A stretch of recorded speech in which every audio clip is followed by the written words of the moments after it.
Hello students, welcome to my channel. आज हम लोग बात कर लेते हैं जनरल स्टडीज़ में कार्नेटिक वॉर्स के बारे में।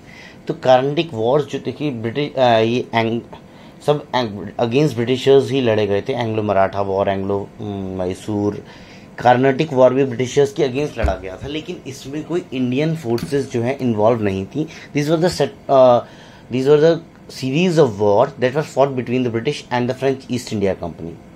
और जिसका बाद में जाके जो आउटकम था वो ये आया कि फ्रेंच जो इन्फ्लुएंस था इंडियन पॉलिटिक्स के ऊपर वो कम हो गया और सारा का सारा जो पावर था वो ब्रिटिशर्स के पास में चला गया। तो ये जो वॉर्स हुए ये हुए थे प्रेजेंट डे तमिलनाडु, जो कि उस टाइम में कार्नेटिक रीजन के नाम से जाना जाता था। दैट्स वाई इसका जो नाम बढ़ा वो कार्नेटिक वॉर्स पड़ा। टोटल 3 वॉर्स हुए, तो उनके बारे में हम लोग पढ़ लेते हैं।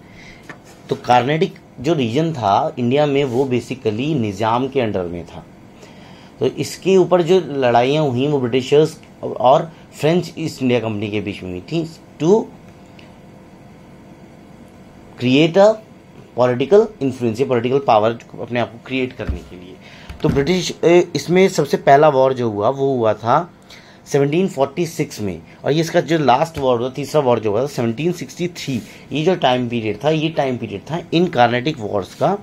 सो they were the military conflicts in the 18th century in the Carnatic region of South India between the British East India Company and the French East India Company along with their Indian allies. तो Indian allies जो है directly involve नहीं थे, वो Britishers या French का साथ दे रहे थे। तो ब्रिटेन की और फ्रांस की जो राइवलरी थी वो पहले से ही थी। इंडिया के ऊपर वर्चस्व बनाने के लिए ये जो वॉर्स का सक्सेशन हुआ, 3 वॉर जो लड़ी गई, इसका आउटकम ये रहा कि जो पावर रही वो ब्रिटिशर्स के पास में रही। तो सबसे पहला जो वॉर हुआ that was first Carnatic war 1746 से 48 के बीच में रहा। इसका जो कॉस्ट था वो extension of the war of Austrian succession into India. जो ऑस्ट्रियन सक्सेशन का जो वॉर चल रहा था वो आगे बढ़ गया इंडिया में आके। तो सक्सीड कौन करेगा, इंडिया की जो टेरिटरी है वो इसका कॉज बना। इवेंट्स हो गए कि फ्रेंच फोर्सेस जो थी इन्होंने मद्रास को कैप्चर कर लिया था। मद्रास जो कि पहले ब्रिटिशर्स के पास था। ब्रिटिश फोर्सेस ने रिटेलिएट किया और उसके बाद में फोर्ट सेंट डेविड से रिटेलिएशन हुआ उनका। ये वाला जो वॉर था एंड में एक ट्रीटी साइन की गई, ट्रीटी ऑफ एक्सला चैपले, जिससे कि मद्रास जो है ब्रिटिशर्स के पास में वापस चला गया। इसके बाद दूसरा वॉर जो हुआ वो हुआ 749 में। 5 साल ये वॉर चली था 1754 तक। Succession disputes between in Hyderabad and Carnatic with the British and French supporting rival claimants. अलग अलग जो इंडियन किंगडम्स थे उनको सपोर्ट ब्रिटिशर्स और फ्रेंच कर रहे थे। ब्रिटिशर्स की तरफ से रॉबर्ट क्लाइव लड़ रहे थे और जोसेफ ड्यूप्लेक जो कि फ्रेंच की तरफ से लड़ रहे थे। आउटकम इसका ये हुआ कि इसमें ब्रिटिशर्स की विक्ट्री हुई at the Arcot under Robert Clive, और इसके बाद में ट्रीटी ऑफ पौंडीचेरी जो थी वो रिस्टोर की गई। तीसरा जो वॉर हुआ वो हुआ फ्रॉम 1756 टू 1763। सबसे लंबा चला, 7 साल के करीब वॉर चला था। It was the part of the global 7 years war between Britain and France.